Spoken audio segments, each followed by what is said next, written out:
Alright, welcome everybody. This is Dan Rodriguez with Season Gaming, and today we're going to be reviewing the C40, the Astro C40 TR PlayStation slash PC controller that just came out a few weeks ago. This is a $200 bad boy. It works for the PlayStation and your PC. Full disclosure, I haven't really used it too much for the PC, so I couldn't really speak too much on its functionality, but I'm assuming it's the same thing. It's a premium controller at a premium price. Let's get into it and kind of see what comes with the box and what comes in the package. Alright guys, let's look and see what we get inside of the box. Alright, first of all, please note the high quality finish on the zipper. Astro was kind enough to point that out to me in a tweet when I said that you probably don't get quite enough in this package to warrant a $200 purchase. But, you know, you got to take that in consideration, I guess, and that's my bad. So let's see what is inside the box. Oh, look at that beast. Alright, first off, it looks amazing. It's sharp. It's a gorgeous looking controller. Let's just get that out of the way. We'll get back to this in just a second. I'm going to put this on the side. Let's see what else comes with it. So first off, we've got our micro USB proprietary cable here. So you can see it's a micro USB. You can also notice the shape of the plug. Now that corresponds with the shape of the hole that goes in, which sucks if if this somehow breaks and you need a new one. You basically have to buy a new one because a lot of micro USB chargers won't fit in here. I tried one right off the bat and it looked like it was smaller than this, but it was square and it didn't fit in. So that's kind of garbage as far as I'm concerned. So this is probably a $20 part right here. So if you ever want to play wired and it breaks, you're in trouble. If you ever need to charge it, same thing, you're in trouble. If you need to use this and it doesn't work, you can't just grab another one. I'm sure there are some out there that use it, but you know, it should just come with it. So we will continue on. All right, so underneath this high quality piece of foam that probably costs $20, we have 4 different thumbsticks. All right, and we have a tool and the little wireless dongle you put in on your PlayStation for it to work wirelessly. All right, so you've got your concave. This is a taller one. It's really not even that tall, but there's that. Then you've got all these domed ones that are various different sizes. You've got another part here that is, I'm going to assume, for a module, like an extra module that they're going to sell aftermarket. We still haven't seen any of those yet, but they are rumored to be about $25-ish, and you'll be able to get different kinds of deals to put on.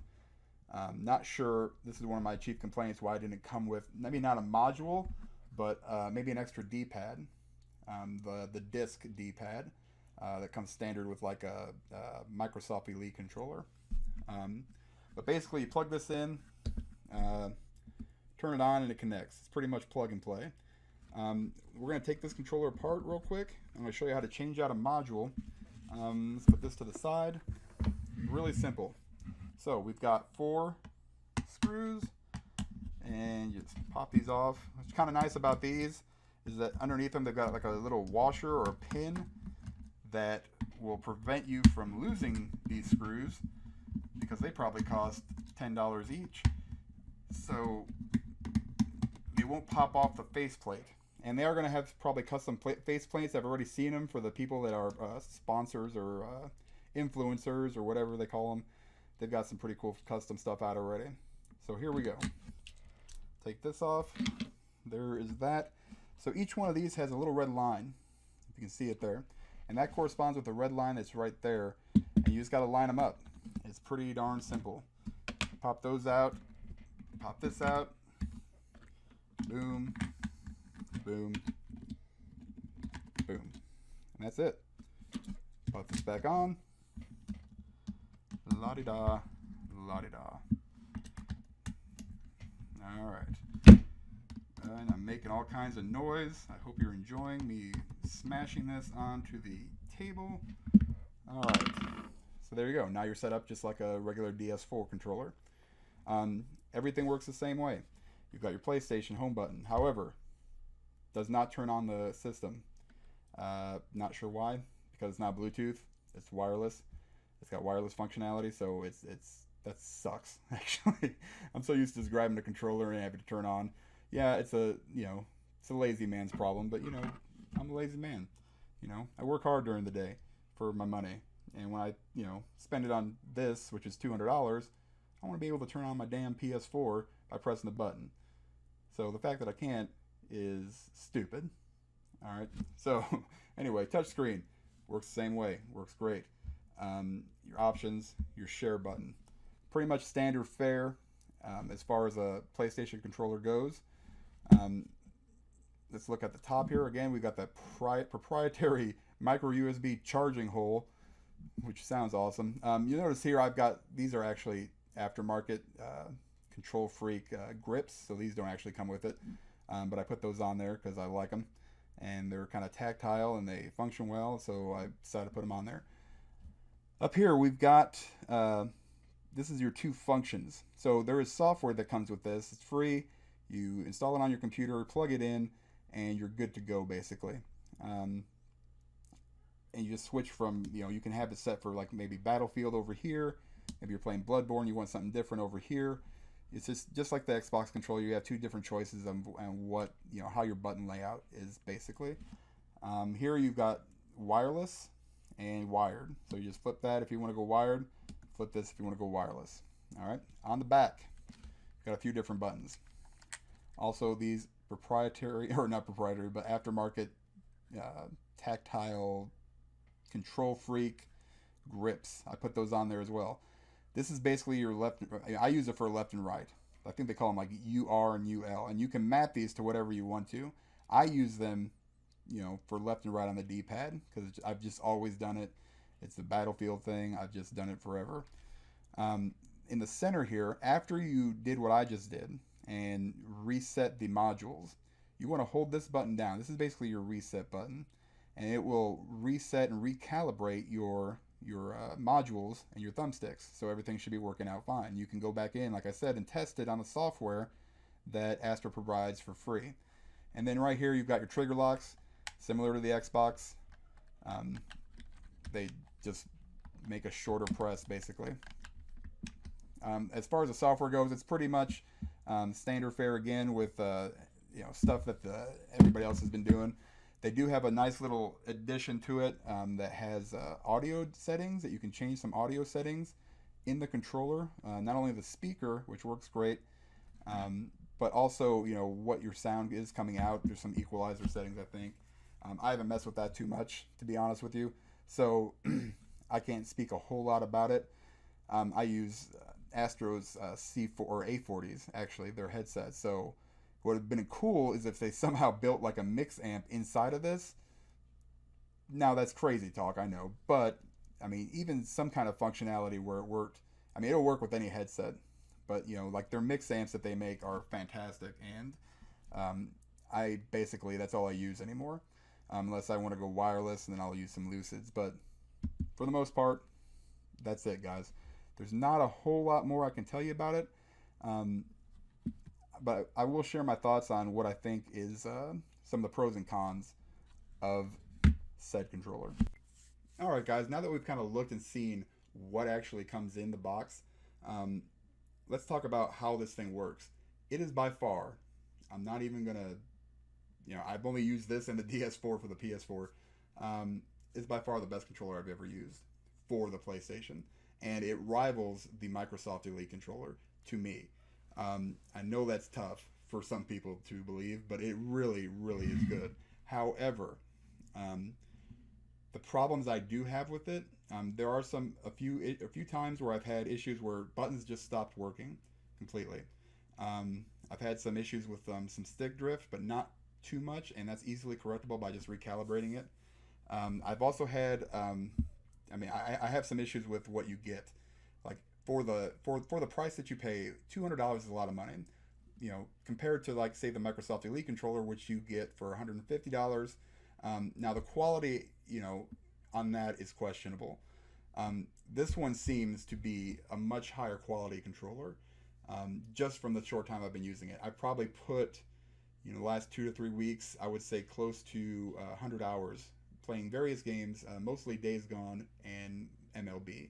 So I've kind of on both spectrums as far as what I've played with it.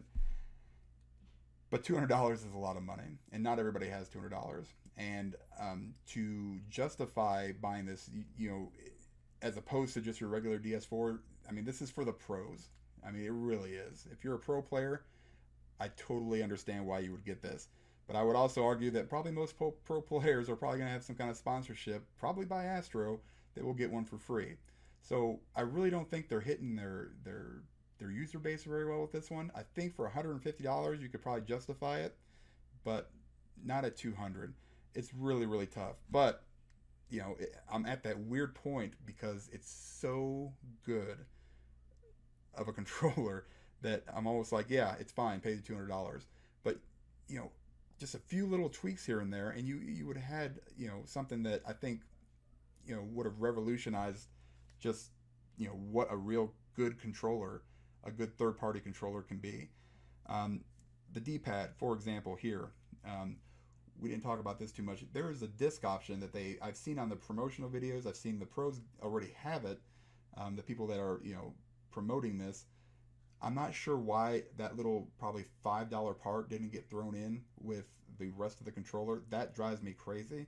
The choices on sticks is, it's there, I guess. But, I think some people want even a bigger stick. As far as, everybody wants a bigger stick. Sorry, I couldn't help myself. Anyway, so, but the choices, you only basically get 3 choices. And that's pretty much the same thing as I think the Xbox comes with, but it just seems like it's got the sticks are a little bit higher. So people like to have the higher thumbstick just for the aiming. This one's got one that's kind of like the medium, but not quite so high. However, some good news.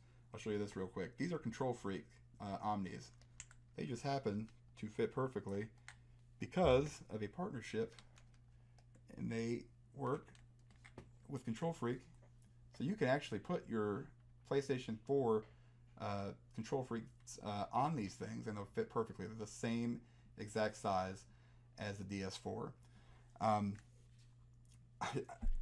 so torn to just say, yeah, go out and buy this, because really, it's so much money. It's so much money, right? But if you're like a big-time PlayStation guy, and you love playing those games, or if you're a pro player and you're playing competitions, and this is, part of the legal controller you can use, you could do so much worse.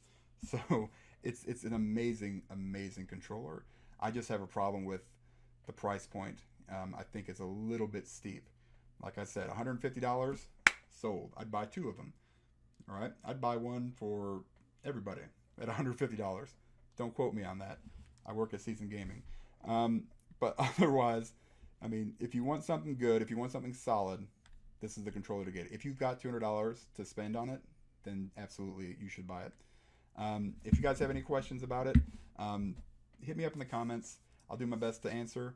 We're going to do a comparison video to, I think, the Nacon or the Scuff, or maybe both. As far as the PlayStation Premium controllers go, those have released in the past. And our buddy Porsche Power, Ainsley Bowden, will be doing kind of a combined video here shortly in the future. I'm hoping. Maybe. We'll see. I'm about to start laughing. So I'm going to end the video saying thank you for watching. Go pick up the Astro if you got $200. If you don't, buy 3 games. Have a good day, guys.